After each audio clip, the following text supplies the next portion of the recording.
মা সরস্বতীর পাঁচালী। প্রণাম করিনু সরস্বতীর চরণে, যার পূজা করেছিল দেবাসুরগণে।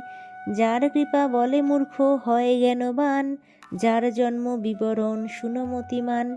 নারায়ণ ছিল যবে অনন্ত শয্যাতে, প্রকৃতির সৃষ্টি হয় বাম অঙ্গ হাতে। একই প্রকৃতি পরে নানা মূর্তি হয়, তারই রূপ সরস্বতী জানিবে নিশ্চয়। যেবা করে তার পূজা এই ভূমণ্ডলে, চারিবেদ সর্বশাস্ত্র তার করতলে। মাঘ মাসে শুক্লপক্ষে পঞ্চমী তিথিতে, বিদ্যারম্ভ পূর্বে তারে পূজিবে ভক্তিতে। পূর্বদিনে হবিষ্যান্ন করিয়া গ্রহণ, শ্রীপঞ্চমী দিনে তার করিবে অর্চন। সন্ধ্যা বন্দনাদি ক্রিয়া করি সমাপন, মনোমত ঘট এক করিবে স্থাপন।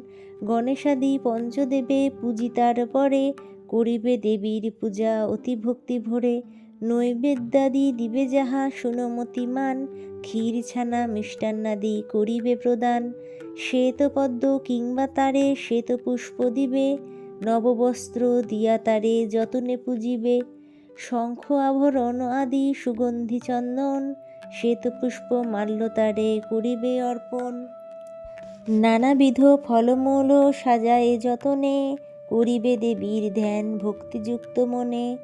শ্বেতবর্ণা হাস্যময়ী অতি মনোহরা, রতনভূষণ তার সর্ব অঙ্গে ধরা। কোটিচন্দ্র প্রভা তিনি করেন ধারণ, শ্বেতবস্ত্র পরিধানে শ্বেতপদ্মাসন। ব্রহ্মা বিষ্ণু আদি করি দেবতা নিকর, অর্চনা করেন তারে হয়ে একত্তর। অসুর দানব আর যত নরগণ, ভক্তি ভরে সবে তারে করেন অর্চন। ওম ঐং সরস্বত্যৈ নমঃ, এই মন্ত্র অষ্টাক্ষর, ভক্তি ভরে সাধ্যমতো জপ নিরন্তর। এই মন্ত্র যেই জন জপে ভক্তি ভরে, দেবী বড় পুত্র হয় জানিবে সংসারে।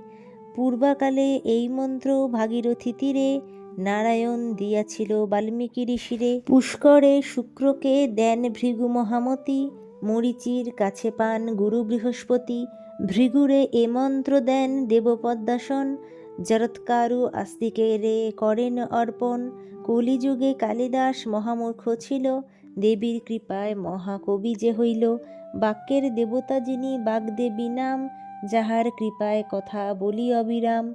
মন্ত্রতন্ত্র যাহা কিছু সংসার ভিতরে, সকলই অসার যদি বাক্য নাহি স্ফুরে। মনুষ্য হইয়া যে বা না বুঝে তাহারে, সপ্ত জন্মে মূর্খ হয়ে থাকে এ সংসারে। বোবা হয়ে সেজনার পঞ্চজন্ম যায়, অতি দুঃখে দিনে কাটে নাহিক সংশয়। পূজা অন্তে বাগদেবীর বন্দনা করিবে, তারপর ভক্তি ভরে নির্মাল্য লইবে। সবাই বলুন জয় মা সরস্বতীর জয়। জয় মা সারদা সরস্বতীর জয়।